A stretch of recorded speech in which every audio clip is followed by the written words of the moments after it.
Сәлем достар, сіздермен бірге қысқаша кино. Осы шығарылымда сіздерге 2022 жылы шыққан «Лунный человек» фильмін қысқаша айтып беретін болам. Достар, видео басталмас бұрын арнаға тіркеліп лайк басып кетейікші. Бұл сіздер үшін 1 секунд, ал мен үшін 100 000 оқырманға алып баратын жол. Тут такое дело, меня на Луне забыли. Жас жігіт ай станциясына инженер болып тұру үшін емтиханнан өтеді. Өкінішке орай станцияда инженерлер жеткілікті. Сол үшін де Дугуэ бұл жерге сапырушы болып жұмысқа тұрды. Ол ай қалқаны жобасының қызметкері болды. Бұл жоба планетаны Пи деген астероидтан қорғау үшін құрылған. Астероид мыңдаған жылдар бойы Марсты айналып жүрген болатын. Ойламаған жерден Марсты айналып кейін жерге қарай жолын жалғастырған екен. Қытайдың үкіметі айға баруды шешкен. Сол жақта космический молот деп аталатын супер қаруды ойлап табу керек. Және сол қарумен жерге келе жатқан Пи астероидын құрту керек болды.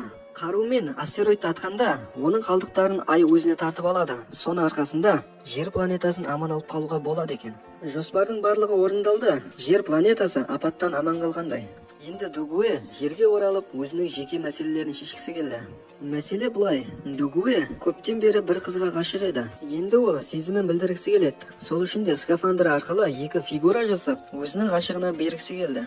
Ол кіреберістегі люкке жүгіреді. Бірақ та оны станция жұмысшылары алаңдатып жіберді. Соның кесірінен ойлаған ойы сәтсіз аяқталды. Ал сосын тағы да сезімін білдіру үшін хат жазайын деп өзінің бөлмесіне келді. Осы уақытта командир метеориттің сынықтары ай станциясына келе жатыр деп хабарлайды. Сонда қыз дереу эвакуациялау туралы бұйрық берді. Дугуэден басқасының барлығы корабльге қарай жүгірді. Ол қызды қиялдап отырып ештеңені де естімеді. Онымен қоса ескертулерді де байқамады. Аяқ астынан терезеден алғашқы ракеталардың ұшып жатқанын байқап қойды. Осылайша ракеталарға қарай асығады, бірақ та кемелердің барлығы Дугуэсіз ұшып кетті. Қызметкерлердің барлығы оның жоқтығын байқамады. Осылайша соңғы ракета да ұшып кетті. Ал Дугуэ айда жалғыз өзі қалып қойды. Ал келесі сәтте айдың бетіне ондаған тастар құлады, және тастар айдағы станцияның бір бөлігін жоқ қылды. Дугуэ барынша қашқысы келді, және кратердің астына тығылды. Бірақ сонда да бір қиындының астында қалып қойды. Ол есін жиғанда ауа қоры өте аз мөлшерде екен. Бірақ та айнала тып-тыныш. Амал жоқтан көгілдір жер планетасына қарап, мені тастап кеттіңдер деп айқайлайды. Ал кейін үлкен метеориттің жерге соққанын көреді. Осыдан кейін жарылыстың толқыны жер бетін солаймен басып алды. Ал бұны көрген жігіт жер планетасынан тірі қалған жалғыз адам екенін түсінді. Жігіт базаға оралды. Бұл жерде ауа бар, және азық-түлік өте көп. Бірақ та жермен байланыс мүлдем жоқ. Жігіт қызметкерлермен өзінің сүйіктісін еске алу рәсімін өткізді. Дугуэнің ендігі арманы сүйіктісі Синнің бөлмесіне кіру. Алайда есікті ашу үшін құпия кодты теру керек. Дугуэ бірнеше апта бойы неше түрлі кодтарды жазып, бөлмеге кіре алмай жүр. Ал есікті қиратып кіруге оның миы шаққа деп жетті. Сөйтіп ақыры ішке де кірді. Осы жерде әйел адамның фигурасын жасап, басының орнына Синнің суретін жабыстырып қойды.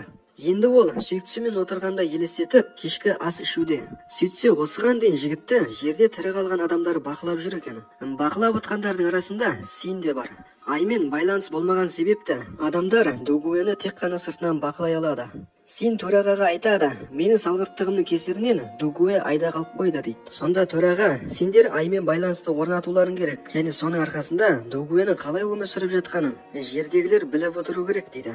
Жерге метеориттің соғуынан үлкен цунами пайда болды. Соның кесірінен жердің 30% тіршілігін жоғалтты.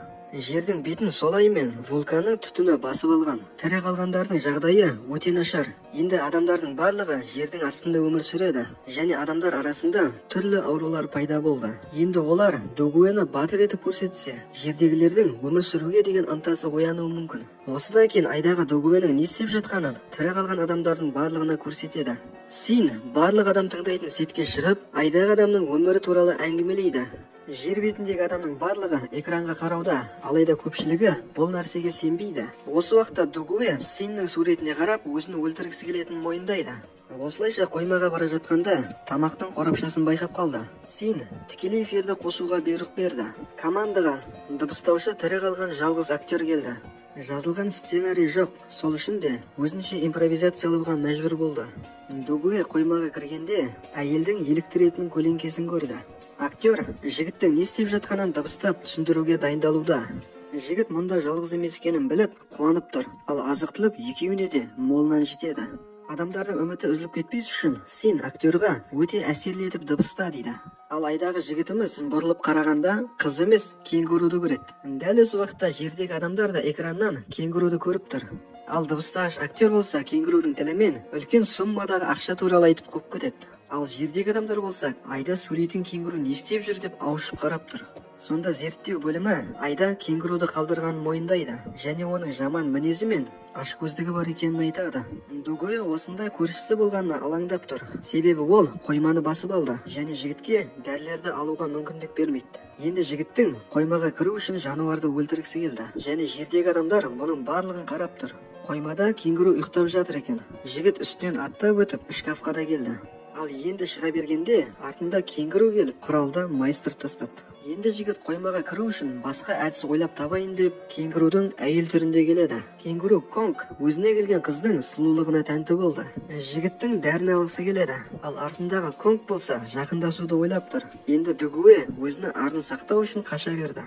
Осылайша кенгурумен шайқасып жатқанда дәріні сындырып алды. Ал кейін ол сенге келіп кенгурумен шайқасамын деп масқара болғанын айтты. Бірақ та жігіт бұнымен тоқтап қалмады.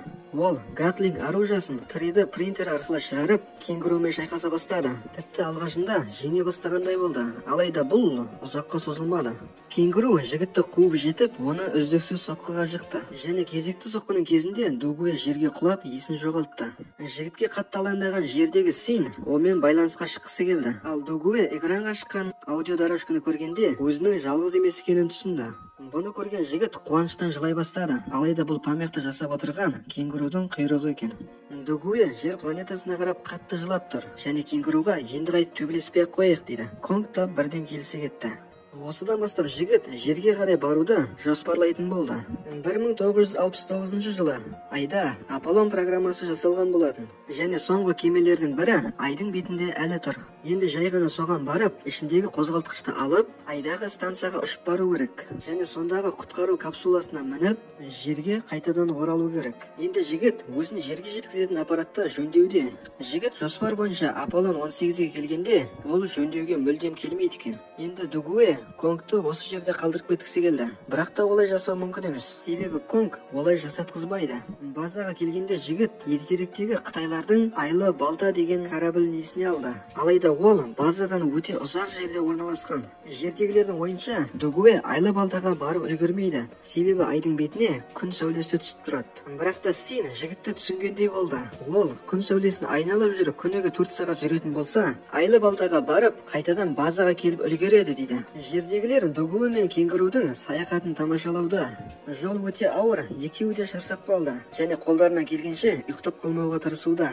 Осылайша екеуі көздеген жерлеріне де келді. Қуанышына орай ракета аман екен. Жігіт кенгуруды телешкеге жауып тастап, базаға қарай жол тартты. Және жолда кенгуру мінген телешкінің ақтылып қалғанында байқамай қалды. Ал жердегілер түсініп тұр. Ол кенгуруды құтқаруға баратын болса, күн шығып кетеді де, олар мерт болады дейді. Жердегі адамдар кенгуруды өлетін болды ғой деп алаңдап тұр. Алайда Дугуэ кенгуру үшін қайтадан оралды. Енді жердегілердің есебі бойынша олар базаға баруға мүлдем үлгермейді. Жігіт көлікпен тоқтамастан 53 сағат бойы жүрді. Осылайша аккумулятордың қуаты отырып, базаға 55 шақырым жер қалған кезде тоқтап қалды. Жігіт кенгурумен қоштасып жатыр. Осы кезде кенгурудың фонариктің жарығын ұстағысы келгенін байқады. Осыдан кейін жіпті кенгуруға байлап, фонариктің жарығын оның алдына түсіре берді. Сонда кенгуру керемет секірулерімен базаға қарай жүгіре берді. Дугуэның бұл жеңісіне жердегілердің барлығы қуанды. Сол үшін де жігітке арнап Нобельский сыйлықты да дайындап қойды. Осыдан кейін жердегі жағдайда дұрыстала бастады. Ауа райы да жаймендеп орнына келуде. Ал ең бастысы, жердегі адамдардың өмір сүруге деген үміті оянды. Дугуэ кенгурумен қоштасып, оның ойыншық түрін қасына әкеліп қойды. Жігіт айдың бетіне шықты және алыстағы жер планетасына қарап тұр. Сонда жердегі адамның барлығы жердің сыртына шығып, қолдарына түскен жарықтың барлығын жаға берді. Ал бұны көрген Дугуэ қуаныштан жылап жіберді. Осыдан кейін жердегі адамдармен байланыс орнатылды және жердегілер жігітке біз сені әуел бастан бақылап жүрміз дейді және сені ешқашан ұмытпадық дейді. Дугуэ жерге қайту үшін корабльді құрастыра бастады. Енді өзінің сүйіктісін күнде көретін болды және бір күні қызға сезімін білдірді және сен үшін жұмысқа сыпырушы болып тұрдым дейді. Ал қыз болса жігіттен кешірім сұрайды. Себебі ол ракетамен ұшатын кезде жігітті көрген екен, бірақ сонда да ұшамыз деп бұйрық берген. және сол жерден басқа әрекет жасау мүмкін емес еді дейді. Осылайша айдағылардың жерге оралатын сәті келді. Жігіттің кемесі ғарыш станциясына байлануда. Осы уақытта Син орбитада метеориттің үлкен фрагменті әлі де бар екенін айтты, және ол жерге қарай жақындап келе жатыр екен. Метеориттің үлкен қалдығын жарып жіберетін ең соңғы космический молот Догуэның кемесінде еді. Енді адамзаттың тірі қалуы кемедегі жігітке тікелей байланысты. Догуэ жерге қауіп төніп тұрған біліп, барлық жағдайды жасайды. Адамдардың барлығы қайтадан жердің астына кіруде, өздеріне үлкен қауіп келе жатқанын біледі. Жігіт кенгуруды құтқару капсуласына отырғызып, онымен қоштасады. Ал өзі болса, метеорит қалдықтарының арасында ұшып келе жатыр. Ішіндегі ең ірісін табу керек. Оның кемесі соққының әсерінен айнала бастады, және ол қозғалыстан шатасып кетті. Жігітке кабинаның есігін ашуға тура келді. Жағдай бір қалыпқа келе бастады, бірақ та навигация жүйесі істен шығып кеткен. Жігіт ең үлкен метеорит қалдығын көрді және Синге хабар берді. Ал Син болса жерде тұрып, модульді басқарып, жойылу кнопкасын басу керек. Ал жігіт ракетаны жеткізу керек. Догуэ жердегілермен қоштасады. Енді ол жер мен астероидтың ортасында тұр. Оның ешқандай отбасы жоқ, тек қана жалғыз емеспін деген сенімі ғана бар. Жігіт корабльден шығып, ракетаны астероидқа алып бара жатыр. Догуэ Синнің жақсы көретін өлеңін айтуда, ал қыз болса жылап, басқару кнопкасының қасында тұр. Ал кенгуру болса құтқару капсуласымен жерге қарай ұшып келе жатыр. Осылайша Син ракетаны жою кнопкасын басты. Адамдардың барлығы жердің бетіне шықты, және аспанда жерге қауіп төндірмейтін метеорит қалдықтарын көреді, және барлығы батырға арнап тағзым етті. Арада 10 жыл өтті. Адамдар климатты қайта қалпына келтіру үшін көптеген еңбек етті, және айға ұшуға да дайын болды. Ал кенгуру Конг отбасын құрған, және Синнің басқаруымен айға ұшып бара жатқан ракетаны қарайды.